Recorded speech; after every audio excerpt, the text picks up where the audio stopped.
What advice do you have for other parents of children with dyslexia now that you've had the personal and professional experience in Yes. that area? Um, what advice would you give them, and how can they be of help to their child at home and at school, being the advocate for them? Mhm. Well, the first thing I would say to any parent, if they're wondering about whether their child has dyslexia, because that's where it starts, well, before you're sure, is find your tribe, because they're out there now in the era of social media. You can just go online and say dyslexia, and there's all kinds of things that will pop up. In fact, there is a group in the United States, and they may have gone beyond the United States these days, called a group calling themselves Decoding Dyslexia. And that group was started by parents who, like me, but were far more informed, just decided that it was important to gather information about dyslexia, resources about dyslexia, and be both a support system and an advocacy system for families with dyslexia. It started on the East Coast, and now there are branches of Decoding Dyslexia in every state. And that would be a wonderful place to start. There are connecting with the International Dyslexia Association, IDA, which has a website that is very informative and has a whole section on the website that is for parents, specifically parents and families, starting there with question and answering. What are some advocacy groups? What are some next steps that you should be taking if you think your child has dyslexia? And supporting a lot of those groups, IDA, Decoding Dyslexia, and others, do work as a support system for parents as they begin to advocate for their child at school. Because as much as we've learned, we still know that a lot of schools and school systems have yet to become fully informed about dyslexia. They don't always have the most current information. They may have very limited resources about assessing or intervening with dyslexia.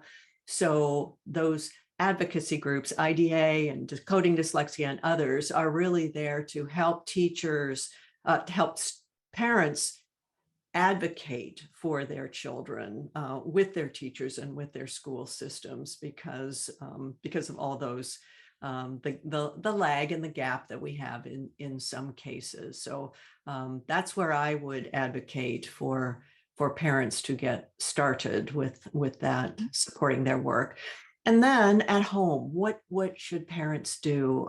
This is a conversation I have nearly weekly with people, because I almost feel my guidelines or my guidance or my suggestions to parents of children with dyslexia is a little different sometimes than I do the advice that I would give for parents for kids who are doing well in school. We often, as parents, want to be sure that we're doing our part. We're doing everything we can to maximize our children's success and outcomes in school.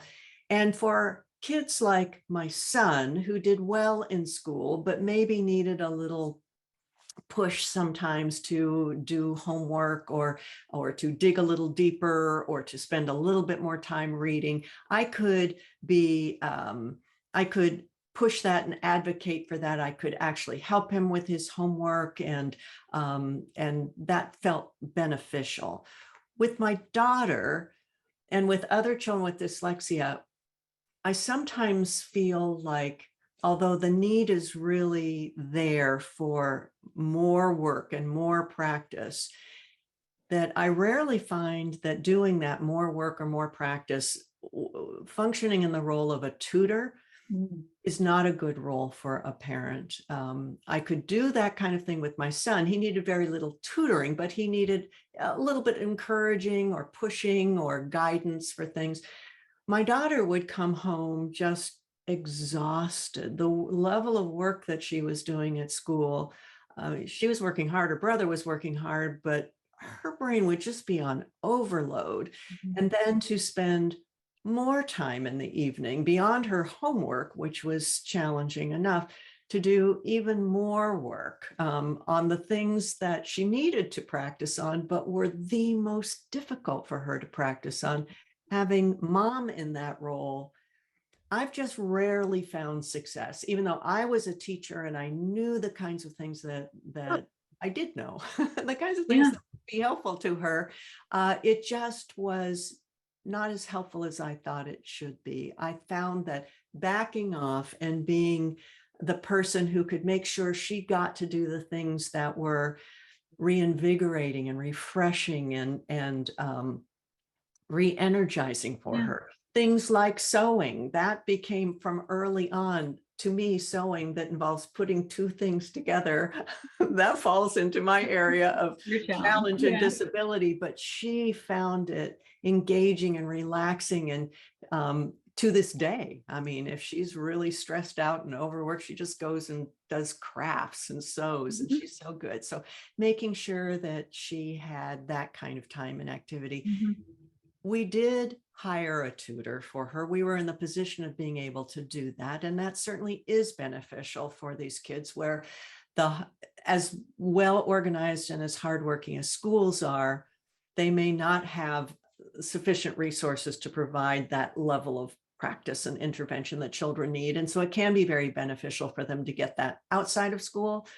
But I don't think that's a good role. I think it's rarely a good role for parents to take that on. So hiring a tutor, getting a tutor volunteer, if hiring someone is not of benefit, I really think parents can read to children. That's a wonderful thing, is to keep that language flowing and the joy of what's in those books. That's a wonderful role for parents to do. Helping with homework, so making that as easy as possible. Thinking about providing the access to tutoring, but not doing that themselves is some of the advice I would give to parents. That's great. Sounds like finding ways to also find other things that bring your child joy, other areas of them to grow and learn and experience. Just let that brain, I mean, that's certainly something we've Yeah. learned about learning for all Yeah. of us, is that we can reach that point of cognitive overload, Yeah. and learning is just not going to happen. It just stresses us out. So taking a little bit of a break from that and doing something that uses a different part of our brain, Yeah. does bring us joy, can reset and get the brain ready to do that. Yeah, recharge for them. Yeah, recharge.